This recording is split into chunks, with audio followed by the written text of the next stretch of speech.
Praise the lord. మన ప్రభువును మన రక్షకుడును అయిన యేసుక్రీస్తు అతి పరిశుద్ధ నామమునకు వేలాది వందనాలు, స్తుతులు, స్తోత్రాలు. దేవుని ప్రియ సంఘమైన మీ అందరికీ ప్రభువునందు శుభములు, బెరాకా బ్లెస్సింగ్స్, బెరాకా ఆశీర్వాదములు అనుదిన క్లుప్త వాక్య ధ్యానములకు మిమ్మల్ని ప్రేమపూర్వకంగా ఆహ్వానిస్తున్నాను. ఈరోజు లేఖన భాగము ఇర్మియా పుస్తకము 14వ అధ్యాయము 8-9 వచనాలు. ఇశ్రాయేలునకు ఆశ్రయుడా, కష్టకాలమున వారికి రక్షకుడా, మా దేశంలో నీవేళ పరదేశీ వలె ఉన్నావు. ఏల రాత్రివేళను బస చేయుటకు గుడారము వేయ ప్రయాణస్తుని వలె ఉన్నావు. భ్రమసి ఉన్న వాని వలెను, రక్షింపలేని శూరుని వలెను నీవేళ ఉన్నావు. యెహోవా, నీవు మా మధ్యనున్నావే, మేము నీ పేరు పెట్టబడిన వారము, మమ్మను చెయ్యి విడవకుము. ఇక్కడ ప్రార్థన, మా చెయ్యి విడవకుము అని ప్రార్థన చేస్తున్నారు. మేము నీ పేరు పెట్టబడిన వారము, మమ్మును చెయ్యి విడవకుము. అయితే దీనికంటే ముందు రాస్తున్నారు ఏమిటి అని అంటే, దేవుడైన యెహోవా వారి మధ్యన ఎలాగున్నాడు. ఇశ్రాయేలునకు ఆశ్రయుడా, ఈయన ఆశ్రయుడే, అందులో వేరే అనుమానం ఏమీ లేదు. కష్టకాలమున వారికి రక్షకుడు, ఇందులో కూడా ఎటువంటి అనుమానము లేదు. ఆశ్రయుడైనటువంటి వాడు, రక్షకుడైనటువంటి వాడు ఎలాగుంటున్నాడు? మా దేశంలో నీవేళ పరదేశి వలె ఉన్నావు. పరదేశులు అంటే మనము ఈ దేశం నుండి వేరే దేశానికి వెళ్తే మనం ఇక్కడ స్వతంత్రులముగా ఉన్నట్టు అక్కడ ఉండలేము. అక్కడి చట్టాలకు లోబడి మనకు ఎటువంటి ఆంక్షలు ఉన్నాయో ఆ ఆంక్షలకు లోబడే మనం బ్రతకాలి. ఎంతకాలం ఉండాలో అంతకాలం ఉండాలి. ఏది పడితే అది చేయడానికి ఉండదు. అలాగునే ఇశ్రాయేలుకు దేవుడైనటువంటి యెహోవా ఇశ్రాయేలుల మధ్య పరదేశిగా ఉంటున్నాడు. ఏల రాత్రివేళను బస చేయుటకు గుడారము వేయు ప్రయాణస్తుని వలె ఉన్నావు.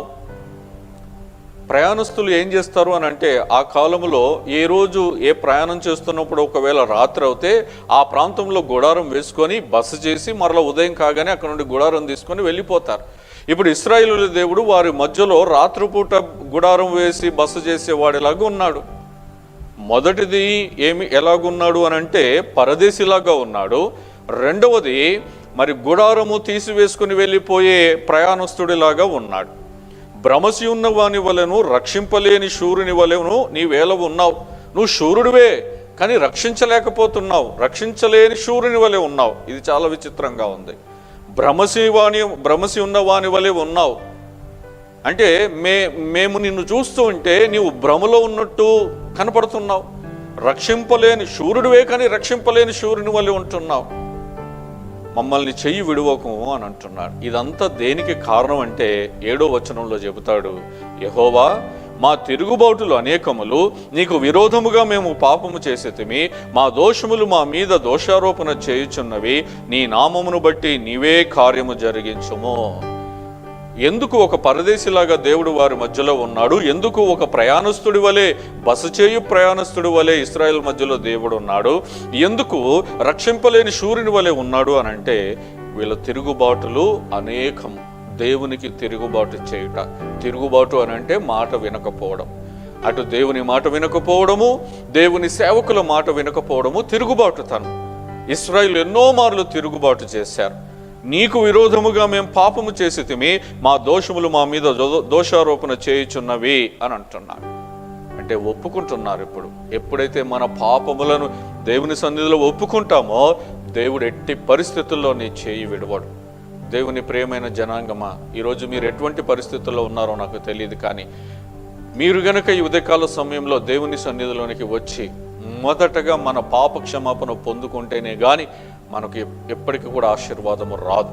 మన ఆశీర్వాదము మనకు రావాలంటే మనలో ఉన్న పాపములు పోవాలి.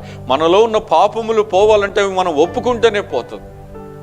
నువ్వెన్నోసార్లు తిరుగుబాటు చేస్తుంటావు. దేవుని మాట వినక, దేవుని సేవకుల మాట వినక, తల్లిదండ్రుల మాట వినక, గురువుల మాట వినక, నువ్వు మాట వినకపోవడమే తిరుగుబాటు. ఒకవేళ అలాంటి తిరుగుబాటు గనక నీవు చేస్తుంటే నీవు ఈ ఉదయకాల సమయంలో దేవుని సన్నిధిలో మోకరించి ప్రార్థన చేయి, పాప క్షమాపణ అడుగు.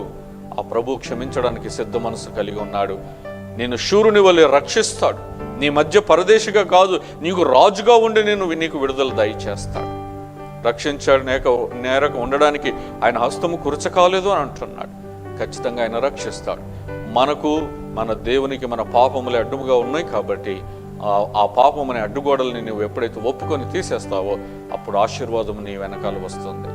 కాబట్టి దేవుని ప్రియ జనాంగమ, ఈ ఉదయకాల సమయంలో ప్రభు దగ్గర మన పాపములను ఒప్పుకుందాం, ఆశీర్వదించబడదాం. అటువంటి కృప దేవుడు దయచేయునుగాక. ఆమేన్. చిన్న ప్రార్థన. మా ప్రియ పరలోకపు తండ్రి, నీ పరిశుద్ధమైన నామానికి వందనాలు, స్తోత్రాలు. ఇదిగో నా తండ్రి, ఉదయకాల సమయంలో నాయన ఇర్మియా పుస్తకము ద్వారా మాతో మీరు మాట్లాడారు. నా తండ్రి, ఇశ్రాయేల్ మధ్యలో మీరు పరదేశి వలె ఉన్నారని, నాయన గుడారం వేయ ప్రయాణస్తుని వలె ఉన్నారని, భ్రమసి ఉన్నవాని వలె, రక్షింపలేని శూరుని వలె ఉన్నారని తెలియచేశారు. దానికి కారణం ఏంటంటే ఇశ్రాయేల్ చేసినటువంటి తిరుగుబాటుదనము, దోషము, అవి అనేకములు అని అంటున్నారు. ఇదిగో మేము కూడా అనేక మరులు తిరుగుబాటు చేశాం, అనేక దోషములు చేశాం. ఈ ఉదయకాల సమయంలో నీ సన్నిధిలో ఒప్పుకుంటున్నాం తండ్రి. దయచేసి మమ్మల్ని క్షమించి మీరు మా మధ్యలో ఉండి మమ్మల్ని రక్షించండి, విడుదల దయచే. ఇదిగో ఈ ఉదయం ఎవరైతే తమ పాపములు ఒప్పుకుంటున్నారో వారిని, వారి కుటుంబాలను దీవించి ఆశీర్వదించవలసిందిగా యేసు నామములో స్తుతించి ప్రార్థిస్తున్నాము తండ్రి. ఆమేన్. Praise the lord.